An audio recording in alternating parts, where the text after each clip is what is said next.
Andrew Berry didn't draft Shedeur Sanders by accident.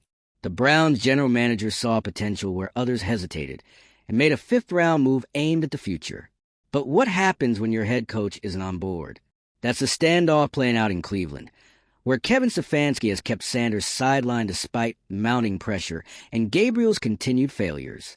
Sources suggest Berry and ownership envision Sanders as the next starting QB. If you're into the real story and all the messy twists they don't show on highlight reels, go ahead and subscribe. And if you're sticking around to see how this Browns QB chaos plays out, you should definitely be subscribed. Yet Stefanski has dug in, ignoring both the plan and the performance issues. It's not just a coaching decision. It's a power struggle, and the consequences are spilling onto the field. That disconnect is tearing at the core of the Browns season. You can't build a franchise on talent alone. You need alignment, humility, and a shared commitment to winning. Right now, Cleveland has none of that. While Sanders waits for his shot, the team continues to burn through opportunities. The refusal to adapt isn't just stubborn, it's self-destructive. If the Browns want to compete, they need to stop protecting egos and start making decisions that reflect their roster's reality. Tom Brady didn't just criticize Kevin Stefanski. He exposed a rift in the Cleveland Browns organization that fans and analysts have been whispering about for weeks. In a league where PR spin and coach speak dominate most headlines, Brady's takedown of Stefanski was direct, brutal, and unmissable. His words cut straight to the issue. Shedeur Sanders, a Heisman Trophy winner and highly regarded quarterback talent, was left on the sidelines against the Jets for reasons that had nothing to do with football and everything to do with ego and internal politics. And the facts back him up.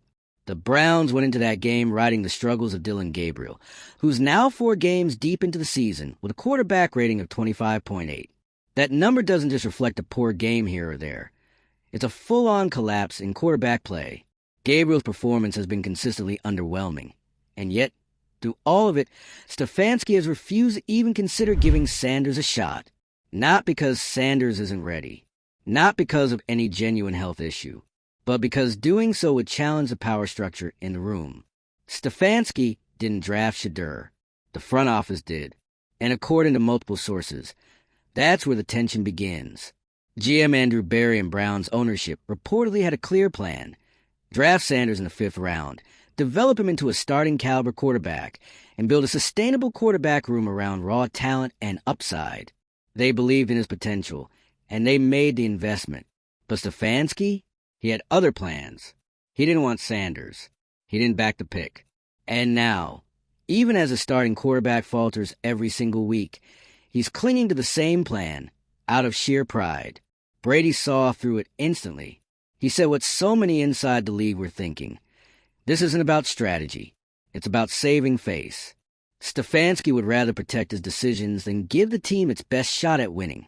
He'd rather stick with Gabriel, despite the glaring flaws, than risk putting Sanders in and being proven wrong. It's a move that reeks of insecurity, and it's putting the entire franchise at risk. Even worse, the coaching staff hasn't just benched Sanders. They've gone out of their way to erase him from conversation. The back tightness, excuse that's been used to explain his inactive status, is flimsy at best. Reports from inside the team suggest Sanders has been fully healthy and prepared to play. He's been competing in practice. He's ready. But Stefanski keeps him shelved with a vague injury label that most analysts now believe is more of a political shield than a medical reality. And that's where this crosses the line from questionable decision-making into active sabotage. It's one thing to be wrong about your starter. It's another thing to double down when the solution is right in front of you, because your pride can't handle being challenged. That's what Brady called out. That's what analysts have now echoed. And that's what Browns fans are watching unfold week after week, while the team slips further from relevance. This isn't a developmental delay. This is a leadership failure. Stefanski's treatment of Sanders has been dismissive from the start. A 5th-round pick doesn't get the luxury of time or patience in the NFL unless there's internal support. But in Sanders' case, he's not even getting basic respect. He's not being evaluated fairly. He's being politically boxed out of rotation because the coaching staff doesn't want to be forced into a different vision of success, one that doesn't center around them. And it's not just affecting Sanders. It's affecting everyone. When your locker room sees decisions being made for personal reasons instead of competitive ones, trust erodes fast. The defense, playing well enough to keep games within reach, is watching the offense stall every week without change. The receivers, they're running routes for a quarterback who can't consistently find them. The offensive line is being asked to protect a quarterback who can't get rid of the ball fast enough. And all of them know there's a talented backup watching from the sideline. That breaks morale. That kills belief. When leadership shows that protecting reputations is more important than winning games, the message to the team is clear. Performance doesn't matter. Politics does. And that's exactly what Brady was pointing to. The unwillingness to adapt. The fear of being proven wrong. The fragility of leadership that puts its own comfort ahead of the team's needs. It's a pattern we've seen before, and almost always ends the same way. With a wasted season, a fractured locker room, and a talented young player left wondering what more he could have done. Sanders, by all accounts, has done everything right. He's stayed composed. He hasn't lashed out publicly. He hasn't leaked frustrations to the press. He's kept his head down and prepared. He's the one showing professionalism in a situation where the people around him aren't holding up their end. And yet, even with all of that, his path to the field seems blocked, not by performance, but by politics. Football experts across the board have started saying the same thing. Not playing Sanders now isn't just illogical. It's irresponsible. The team has a quarterback who's been steadily ineffective. The season is already slipping. The offense is broken. And there's a high-upside rookie who's ready and willing to step in. Keeping him inactive under guise of a back issue isn't just questionable.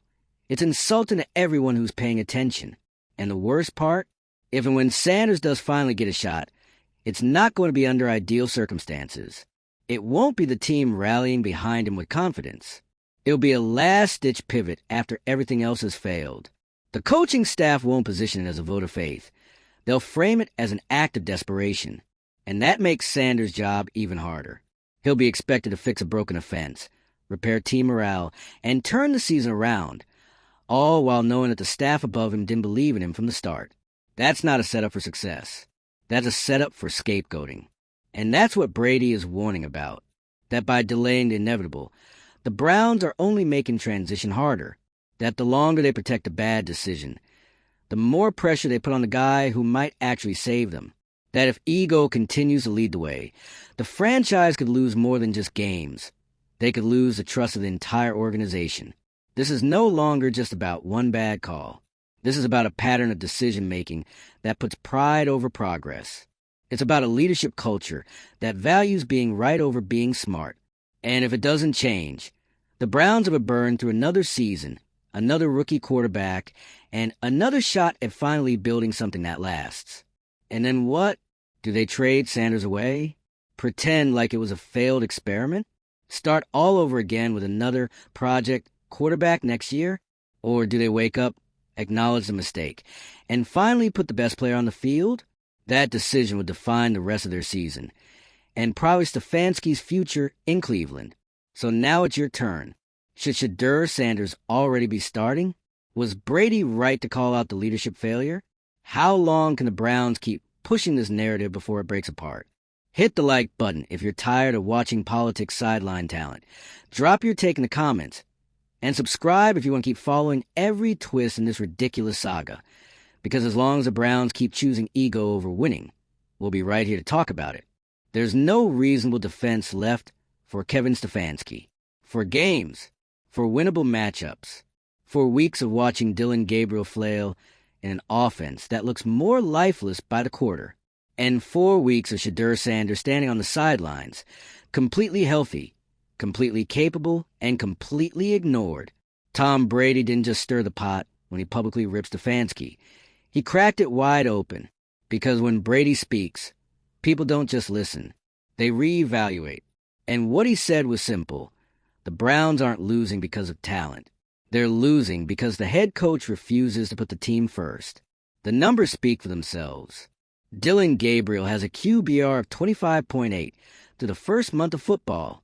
That's not just a bad stretch. That's historically bad. The kind of stat line that gets quarterbacks benched on any other team. And yet, Stefanski is still rolling with him. still defending him, still trotting out the same tired excuses in post-game pressers like fans and analysts can't see what's happening. Brady called it for what it is, a textbook case of ego-driven decision-making. And it's not just hurting the Browns on the field.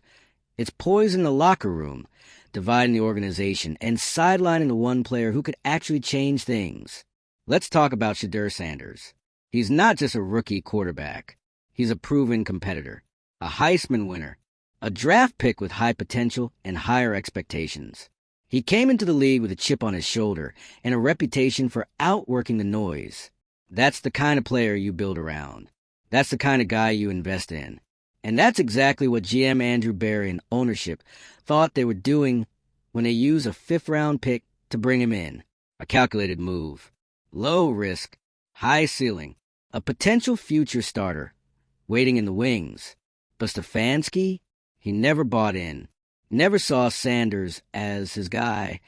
And now, instead of developing a rookie, he's actively holding him back, using a vague and increasingly suspicious back tighten as label to keep him inactive every week. Let's not sugarcoat it. That injury explanation has lost all credibility. There is zero indication that Sanders is injured.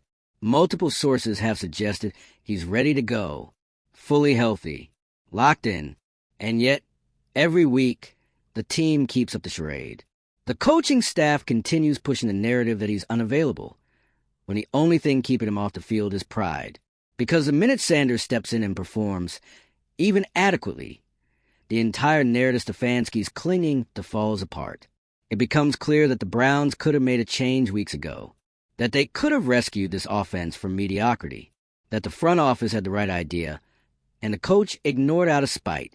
That's what Brady was pointing to when he spoke out, that toxic blend of control and fear, the need to be right at the expense of doing what's best for the team. And he's absolutely right to be frustrated, because this isn't about one game.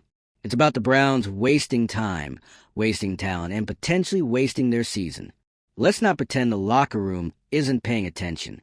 NFL players see through the noise faster than anyone. They know who's showing up, who's working, who's ready. And when a guy like Shedeur Sanders is visibly putting the work but getting blocked by politics, it sends a message. That message? Merit doesn't matter. And once that belief takes root, it's hard to shake. The offensive unit starts questioning leadership. The defense wonders why they're busting their tails only for the coaching staff to keep protecting failure. And for young guys in the locker room, it tells them loud and clear, play the game off the field harder than the one on it. Because that's what really decides your fate here. That's how teams implode from the inside out. And it's not just Stefanski feeling the heat anymore.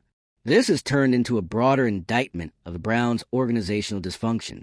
Because at some point, Andrew Berry and ownership have to intervene.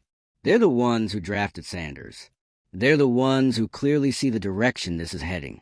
And yet, so far, no one stepped in to stop the slow-motion wreck. Why? Because even in the front office, politics exist. Everyone's trying to protect their turf, protect their titles, protect their long-term standing. And that paralysis from the top is what allows a coach like Stefanski to make decisions that benefit himself more than the team. And don't think the fans haven't noticed. Every week that Sanders sits is another week of growing tension. Another week of watching a clearly broken offense continue to start a quarterback who looks completely overmatched. Another week where Stefanski insists they're evaluating all options when it's obvious that one option is being deliberately avoided. Let's say it plainly. Shedeur Sanders is not a savior. He's not guaranteed to light it up the second he gets the call. But that's not the point. The point is that he deserves a shot. He was drafted. He earned it. He's ready. And his continued absence is no longer defensible. Every passing week adds more weight to his eventual debut. Every delayed decision piles on more pressure.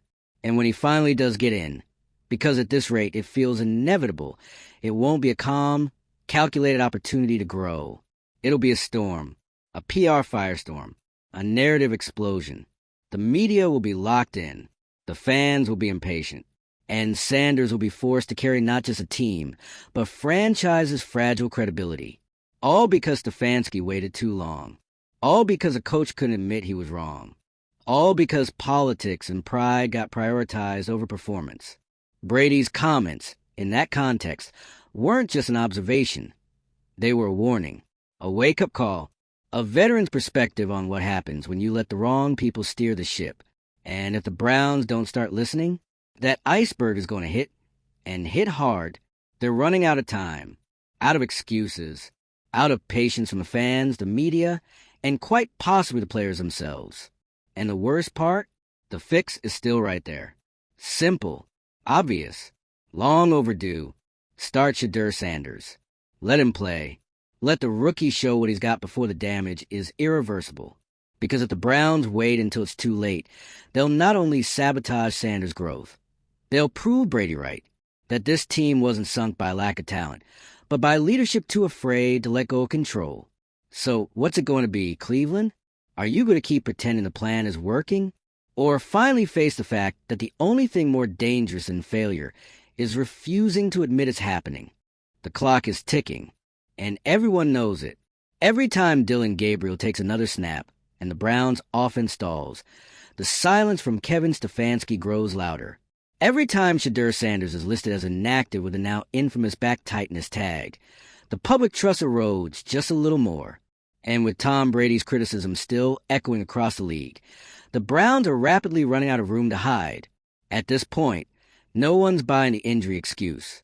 Not fans, not insiders, not even players. The optics are too clear.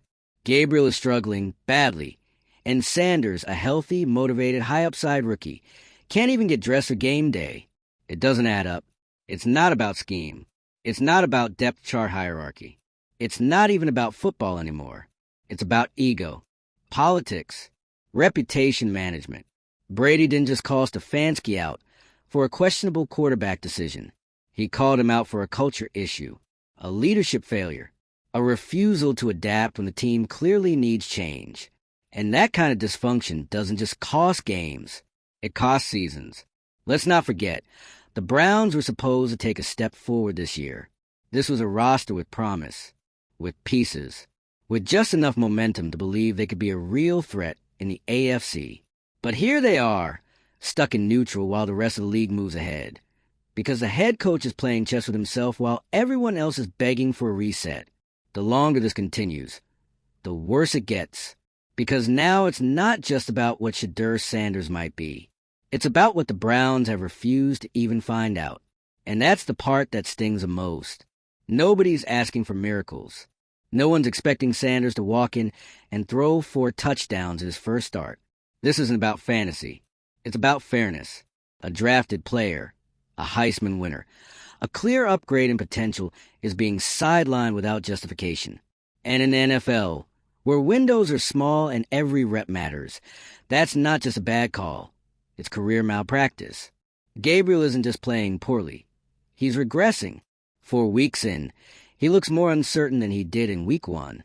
And each game Stefanski lets him start is another opportunity missed. For Sanders, for the team, for the franchise's credibility. And here's the thing. Every single analyst knows how this ends. Eventually, whether it's due to injury, public pressure, or plain desperation, Stefanski is going to have to put Sanders in. But by then, it'll be under the worst possible circumstances. Instead of building him up, giving him time to learn in-game, and easing him into the system, they're going to toss him into chaos and expect him to save everything. That's not development. That's scapegoating waiting to happen. And if Sanders doesn't immediately deliver, you know how this league works. The critics will come out. The coach will deflect. And the narrative will shift to, well, maybe he wasn't ready after all. When in reality, they weren't ready. They weren't ready to support him. They weren't ready to admit a mistake. They weren't ready to make the kind of decision that demands humility. And that's the through line in this entire story, humility. Tom Brady wasn't just venting frustration. He was pointing out what real leadership requires. Adjusting, evolving, listening, doing what's best for the team, even if it means swallowing your pride and admitting you misread the situation. Stefanski, for all his experience, seems completely unwilling to take that step. And it's not just hurting Sanders. It's damaging the Browns' future. Because in a league where quarterback play defines everything, they're sitting on a potential solution while the current plan sinks. And every week they wait, they dig a deeper hole. Eventually, someone's going to have to answer for this. Maybe it'll be Stefanski. Maybe it'll be Barry. Maybe it'll be ownership. But whoever it is, the explanation better be good, because this isn't a minor misstep. This is a full-on failure to lead. So what happens next? Does Stefanski finally cave to the pressure and give Sanders the opportunity he's earned? Or does he keep clinging to a broken system just to avoid saying the words, "I got it wrong"? That's the crossroads. That's where the Browns are standing right now, between pride and progress. And the longer they wait to choose, the more costly this becomes. Let us know where you stand. Should Shedeur Sanders have been starting weeks ago? Is the locker room quietly falling apart behind the scenes? And how much longer do you think the front office can stay silent? If you're as over this mess as the rest of us, hit that like button. Drop your thoughts in the comments, and don't forget to subscribe. Because whether the Browns fix this or let it burn, we'll be watching every step of the way.